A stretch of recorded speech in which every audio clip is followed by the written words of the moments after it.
Hello दोस्तों, मेरा नाम है विनीत कुमार और स्वागत है आपका अपने चैनल विनीत सफ़रनामा पर। दोस्तों, जैसे कि आपको पता है, हाल ही में लोको पायलट और जेई के एग्ज़ाम चल रहे हैं और अब एनटीपीसी के एग्ज़ाम आने वाले महीनों में जून और जुलाई में होने वाले हैं। तो उसके लिए आपकी क्या स्ट्रेटजी आपने बनाई है रीजनिंग की, और क्या आपने मैथ की बनाई है? मैथ की वीडियो तो मैं पहले ही बना चुका हूँ स्ट्रेटजी की, कैसे आपको मैथ को तैयार करना चाहिए। इस वीडियो में बात करने वाला हूँ कि रीजनिंग आपको कहाँ से तैयार करनी चाहिए और कैसे उसकी प्रैक्टिस करनी चाहिए, कैसे मैंने तैयार की थी और किस यूट्यूब चैनल से मैंने पढ़ा था। वो सारी स्ट्रेटजी मैं आपको इस वीडियो में पूरी बताने वाला हूँ। वीडियो को पूरा देखिए दोस्तों। लास्ट में आपको बताऊंगा कि कहाँ से मॉक टेस्ट आप लगा सकते हैं, कहाँ से आप फ्री में कंटेंट पढ़ सकते हैं और कैसे आप सीरीज़ को सॉल्व कर सकते हैं, पजल को और ब्लड रिलेशन को और स्लॉग को कैसे आप सॉल्व कर सकते हैं। सारी बातें इस वीडियो में मैं आपको बताने वाला हूँ। वीडियो को पूरा देखिए। ठीक है दोस्त, स्टार्ट करते हैं। सबसे पहले बात कर लेते हैं एनटीपीसी 2024 की सीबीटी 1 की। अभी तो हाल ही में सीबीटी 1 ही होगा, सीबीटी 2 तो आपको बाद में देखने को मिलेगा। बात करते हैं इसके सिलेबस की। सबसे पहले हमको इस पेपर को निकालने के लिए सिलेबस भी तो पता होना चाहिए कि क्या इसका सिलेबस रहता है, कितने कितने मार्क्स की क्या क्या चीज़ें इसमें आती हैं। सबसे पहले बात करते हैं इसके सिलेबस की। तो आपको मैथ यहाँ पर दोस्तों 30 क्वेश्चन देखने को मिलेंगे, जो 30 नंबर के यहाँ पर होंगे। दूसरे नंबर पर आता है, जैसे कि हम इस वीडियो में इस रीजनिंग की बात करने वाले हैं, 30 क्वेश्चन यहाँ पर आपको इसके देखने को मिलेंगे और 30 ही नंबर के ये होते हैं। ठीक है। जीके जीएस आपको देखने को मिलेगी, 40 क्वेश्चन आपको जीके जीएस के यहाँ पर देखने को मिलेंगे। ठीक है दोस्त। अब बात करते हैं टोटल क्वेश्चन की। टोटल क्वेश्चन आपको इस बीट यहाँ पर देखने को मिल जाएंगे। इस एग्जाम में 100 क्वेश्चन देखने को मिलते हैं और टाइम भी इनके लिए 90 मिनट का अच्छा खासा रखा गया है। उसके बाद बात करते हैं निगेटिव मार्किंग की। निगेटिव मार्किंग यहाँ पर कितने मार्क्स की होती है या किस तरीके से निगेटिव मार्किंग रेलवे रखता है, तो बात करेंगे दोस्त निगेटिव मार्किंग की। तो 1/3 की यहाँ पर 1/3 की निगेटिव मार्किंग रेलवे के हर एक एग्जाम में आपको देखने को मिलेगी। हर एग्ज़ाम में, जैसे कि एसएससी सीजीएल हो गया, सीजीएल के किसी भी एग्ज़ाम में एसएससी के 1/4 की निगेटिव मार्किंग रहती है। कुछ लोगों को डाउट था कि रेलवे भी 1/4 का निगेटिव मार्किंग रखता है। नहीं दोस्त, 1/3 की निगेटिव मार्किंग रेलवे यहाँ पर रखता है। मैंने कहाँ से रीजनिंग को तैयार किया था, किस तरीके से मैंने स्ट्रेटजी अपनाई थी लॉजिकल रीजनिंग की, और जो वर्बल नॉन वर्बल जो भी जिस तरीके की भी रीजनिंग होती है एग्ज़ाम में आती है, इस वीडियो में सारी जानकारी लेंगे। ठीक है दोस्त। अब यहाँ पर बात कर लेते हैं रीजनिंग स्ट्रेटजी की, कि रीजनिंग की क्या स्ट्रेटजी आपकी होनी चाहिए लास्ट टाइम पर, क्योंकि आपने अभी तक तो लगभग कंप्लीट कर ही लिया होगा, लेकिन सबसे ज़्यादा स्टूडेंट को कहाँ पर समस्या आती है, लॉजिकल रीजनिंग में। तो दोस्तों, आपको एक ऐसा यूट्यूब चैनल बताने वाला हूँ जहाँ से आप पूरी लॉजिकल रीजनिंग को समाप्त कर सकते हैं और बहुत अच्छे से कर सकते हैं, क्योंकि मैंने भी यहीं से पढ़ा था। और एक बात दिमाग में अपने डाल लेना कि रीजनिंग लॉजिकल वाली जो आती है अच्छी खासी आती है। बैंकिंग लेवल की दोस्तों यहाँ पर रीजनिंग इसमें एग्जाम में पूछी जाती है।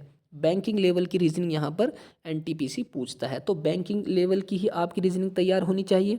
ठीक है, ऊपर ऊपर से यहाँ पर कुछ नहीं होने वाला है। ठीक है, तो मैं बताता हूँ एक यूट्यूब चैनल जहाँ से आपको लॉजिकल रीजनिंग को बहुत अच्छे से पढ़ना है और बहुत अच्छे से आपको समझ में आएगा। ठीक है, यूट्यूब चैनल पे दोस्तों आप सर्च करना बैंकर्स पॉइंट के नाम से। ये बैंक की तैयारी कराते हैं, लेकिन बहुत अच्छे से रीजनिंग पढ़ाते हैं। आपको पता ही है लॉजिकल रीजनिंग बैंकिंग लेवल की यहाँ पर आती है। तो बैंकर्स पॉइंट यहाँ पर सर्च करेंगे। मान लो सीटिंग अरेंजमेंट पढ़ना है, तो seating arrangement by banking point डाल दीजिए, या अंशुल सैनी सर इस पे पढ़ाते हैं, जो मैथ भी पढ़ाते हैं रीजनिंग भी, लेकिन रीजनिंग के स्पेशलिस्ट हैं लॉजिकल रीजनिंग के। ठीक है, एक यूट्यूब चैनल है यही bankers point, Anshul Saini sir इस पे पढ़ाते हैं, लॉजिकल रीजनिंग के दोस्तों स्पेशलिस्ट हैं।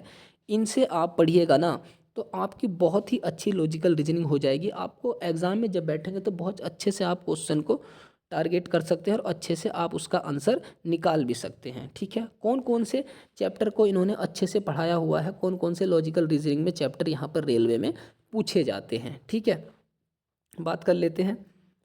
यहाँ पर देख लीजिए दोस्त, मैंने कुछ चैप्टर्स लिखे हैं जो हमारे एग्ज़ाम में भी आए थे और आपके एग्ज़ाम में भी। रेलवे के जो एग्ज़ाम देते होंगे बच्चे, उनको पता होगा कि कहाँ से क्वेश्चन पूछता है, और एनटीपीसी बहुत अच्छे से इन क्वेश्चनों को पूछता है।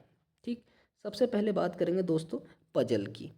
तो पजल के अंदर मैं दोस्त बात करूँगा पज़ल का जब भी आप क्वेश्चन सॉल्व करने बैठे तो चीज़ों को समझिए, कैसे सर बता रहे हैं उस क्वेश्चन को किस तरीके से टैकल करना बता रहे हैं, वो अच्छे से आपको समझना होगा। लास्ट में स्ट्रेटजी बताऊंगा कि पजल के क्वेश्चन, स्लॉग के, सीटिंग, डिसीजन मेकिंग, ये सब क्वेश्चन को कब सॉल्व करना है एग्ज़ाम के अंदर। कुछ बच्चे गलती कर देते हैं कि कभी भी क्वेश्चन को सॉल्व करने बैठ जाते हैं, जिससे कि उनका एग्ज़ाम पूरा ख़राब हो जाता है। ठीक है, जैसे कि इन्होंने स्लॉग को बहुत अच्छे से पढ़ाया हुआ है, कुछ बच्चे क्या करते हैं, स्लॉग को 50 और 100 के रूल से पढ़ते हैं। दोस्तों ये गलती मत करना, आप जब एग्ज़ाम में बैठोगे तो ये सब रूल चक्का दे देता है, इसीलिए सर्किल वाले रूल को ही आपको स्लॉग को अच्छे से पढ़ना है। सर्किल वाला जो रूल होते हैं, सर्किल बना के जो स्लॉग सॉल्व होता है, उसी से आप इन क्वेश्चनों को सॉल्व कीजिए, अच्छे से आप क्वेश्चनों को टैकल कर सकते हैं स्लॉग के। ठीक है, सीटिंग अरेंजमेंट का किस तरीके से क्वेश्चन देता है। कभी कभी दोस्त कुछ बच्चे, या एग्ज़ाम में अक्सर ऐसा होता है, सीटिंग अरेंजमेंट का पूरा इतना बड़ा क्वेश्चन आपको दे देगा, पूरी स्क्रीन पर आता है और उसके नीचे एक ही क्वेश्चन देता है सीटिंग अरेंजमेंट का, और बच्चा उसी को बनाने में लगा रहता है, नीचे की तरफ नहीं देखता है कि एक क्वेश्चन दिया है या 4 दिए हैं, 5 क्वेश्चन दिए हैं। अगर 5 क्वेश्चन दिए हैं तो दोस्तों उस सीटिंग अरेंजमेंट को बनाना बहुत ज़रूरी है, क्योंकि 5 क्वेश्चन का आया है। लेकिन अगर इतना बड़ा क्वेश्चन उसने दिया है और एक ही क्वेश्चन उसके नीचे दिया है, तो क्या उस क्वेश्चन को सॉल्व करना सबसे पहले ज़रूरी है? बिल्कुल नहीं। उसको अगर समय बचेगा तो लास्ट में देखेंगे। ठीक है, यही स्ट्रेटजी होती है एग्ज़ाम को टारगेट करने की, एग्ज़ाम को निकालने की। कुछ बच्चे यही गलतियाँ करते हैं बार बार। ठीक है, जैसे यहाँ पर देखिए डिसीजन मेकिंग का क्वेश्चन आ गया आपका। डिसीजन मेकिंग जैसे कि कथन, निष्कर्ष है, पूर्व अवधारणाएं के क्वेश्चन आते हैं, तो बच्चे क्या करते हैं, उसको पहले ही सॉल्व करने बैठ जाते हैं, जो बिल्कुल गलत डिसीजन होता है। अगर आपको लग रहा है कि उसके नीचे 4 से 5 क्वेश्चन है तो उसको सॉल्व करना चाहिए, लेकिन अगर मान लो पूरी स्क्रीन पे उसने क्वेश्चन दिया है कंप्यूटर की और एक क्वेश्चन उसके नीचे लिखा है, ठीक है, तो क्या ज़रूरत है ऐसे क्वेश्चन को सॉल्व करने की। वो 5 मिनट में क्वेश्चन सॉल्व होगा, इतने में आप रीजनिंग के 10 से 12 क्वेश्चन कर सकते हैं। ठीक है दोस्तों, ये छोटी छोटी स्ट्रेटजी होती है जो आपको एग्ज़ाम के अंदर अपनानी है।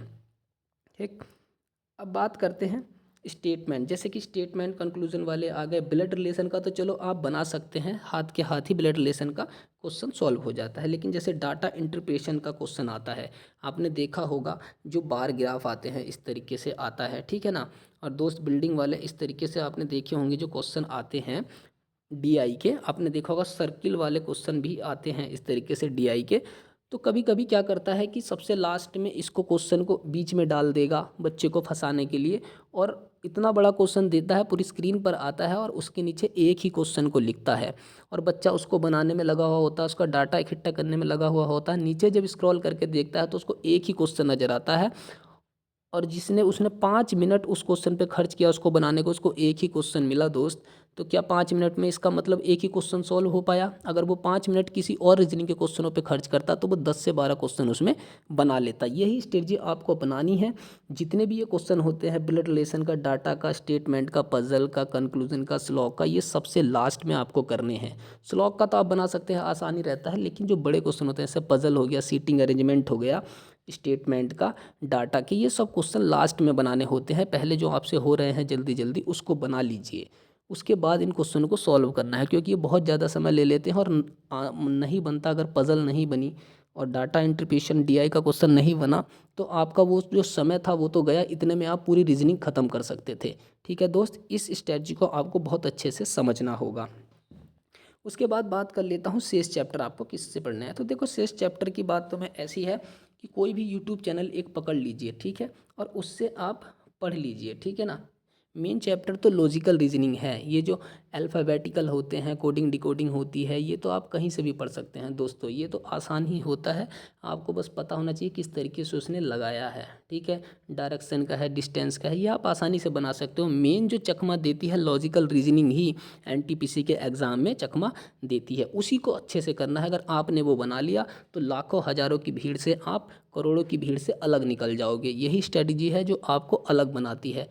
नहीं तो आप उसी भीड़ में अगर दोस्त चलोगे ना कि हाँ हमें डाटा का ये अल्फ़ाबेट वाले क्वेश्चन बनाने हैं, लॉजिकल रीजनिंग नहीं बनानी, पजल नहीं करके आनी है, सीटिंग अरेंजमेंट नहीं करके आनी है, और कथन निष्कर्ष लॉग नहीं करके आना है, तो दोस्तों आप तो उसी भीड़ में हो ना, लाखों करोड़ों की भीड़ में। उससे अलग चलना होगा, तभी आप एग्ज़ाम को निकाल सकते हो। उन क्वेश्चनों को बनाना होगा जो और कोई नहीं बना रहा है, तभी आप एग्ज़ाम निकाल पाओगे दोस्त। ठीक है। तो शेष चैप्टर तो लोग पढ़ ही रहे हैं, शेष चैप्टर का क्या है, उनको तो सभी पढ़ रहे हैं और आप भी उसी भीड़ में चलोगे तो फिर कैसे एग्ज़ाम निकलेगा। शेष चैप्टर के साथ साथ आपको लॉजिकल रीजनिंग भी अच्छे से पढ़नी है, तभी आप एग्ज़ाम निकाल पाएंगे। तो मैंने बता दिया लॉजिकल रीजनिंग आपको कहाँ से पढ़नी है, किस तरीके से पढ़नी है, वो मैं आपको आगे बता देता हूँ। डेली रूटीन आपका क्या होना चाहिए पढ़ने का, ठीक है, इस वीडियो में मैं बता देता हूँ। देखो दोस्तों, मैं कैसे पढ़ता था मैं आपको बताता हूँ। सबसे पहले आपको डेली एक मॉक टेस्ट लगाना है, जिसमें कम से कम 30 से 40, 40 से 50 क्वेश्चन हो रीजनिंग के। और सबसे पहली बच्चे क्या गलती करते हैं, पीडीएफ निकलवा लेते हैं और उन क्वेश्चनों को पीडीएफ को सॉल्व करते रहते हैं। दोस्तों, जब आपको पता है एनटीपीसी का एग्ज़ाम ऑनलाइन होगा तो ऑनलाइन ही मॉक टेस्ट लगाना चाहिए उसका रीजनिंग का, तो आपको वो आदत बन जाती है दिमाग में क्वेश्चन को सॉल्व करने की, ना कि पेपर पे क्वेश्चन सॉल्व करने की। ठीक है, अगर आप पीडीएफ निकलवाते हैं तो आपको पेपर पे क्वेश्चन को सॉल्व करने की आदत बनी रहती है, जो आपको समस्या का सामना कराती है एग्ज़ाम में बैठते टाइम।